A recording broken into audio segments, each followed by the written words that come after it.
Hi, I'm Lewis Harrison. I'm a peak performance and success coach, and I want to talk to you today about how to be more successful using what's called Harrison's Applied Game Theory. I am Lewis Harrison, and I developed Harrison's Applied Game Theory from classical game theory. Classical game theory has won 12 of the last 24 Nobel Prizes in economics. And I am, I guess, what you call an independent scholar. I study game-based thinking and game theory all day, so I can use it in my life. And what I want to tell you is that everything in the world, except for romance, romantic love, of course, art, culture, religion can be framed as a game.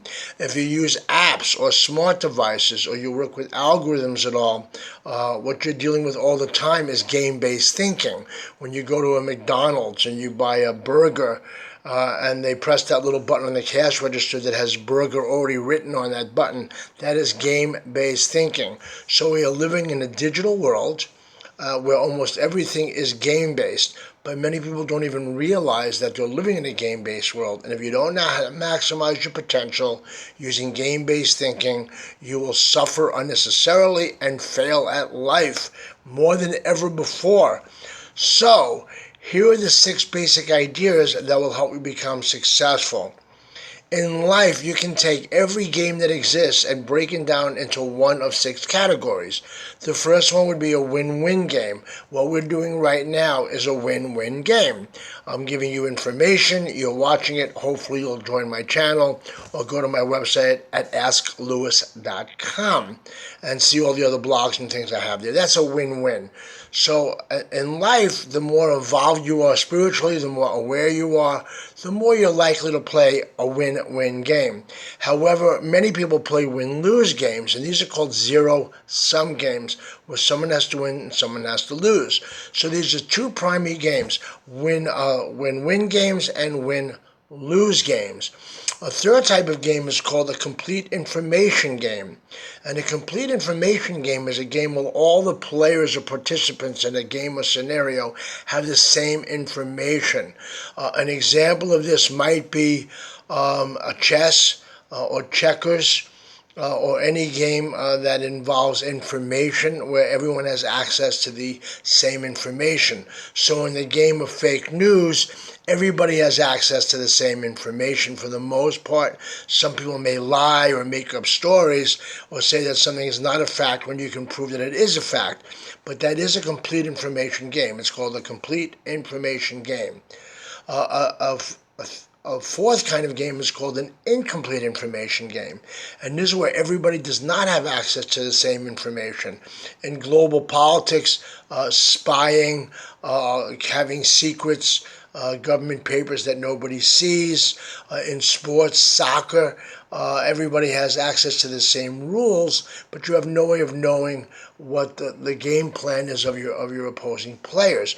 So these are incomplete information games. So again, to review, you have a what's called a win-win game or a win-lose game, then a complete information game and an incomplete information game. And the fifth one is what's called a sequential game. And a sequential game would be something like ping pong, chess, where somebody moves and then someone else moves and then someone moves again. Basketball would be a sequential game also. The most prominent simultaneous game, where it is not sequential in the movement, is rock, paper, scissors. And of course, that's where both players are moving at the same time. So, to review, the world is based on game-based thinking. The more you can think like a game-based thinker, the more effective, influential you will be, and the more successful you will be. And if you know the 6 basic concepts in Harrison's Applied Game Theory, you can be very effective and very successful. And so those are a win-win, a win-lose, a complete information, an incomplete information, a sequential game, and a simultaneous game. If you want to know more about these theories, there is a website on game theory and Harrison's type called asklewis.com, asklewis.com, and you can donate there if you wish. Also, there's a book on my philosophy. I'm a practical philosopher, and that is called Beyond Thought. You can get that on Amazon. You can email me at lewiscoaches@gmail.com. I appreciate your time and thank you so much. And I wish you great success. Please sign up for a channel. I have a lot of videos.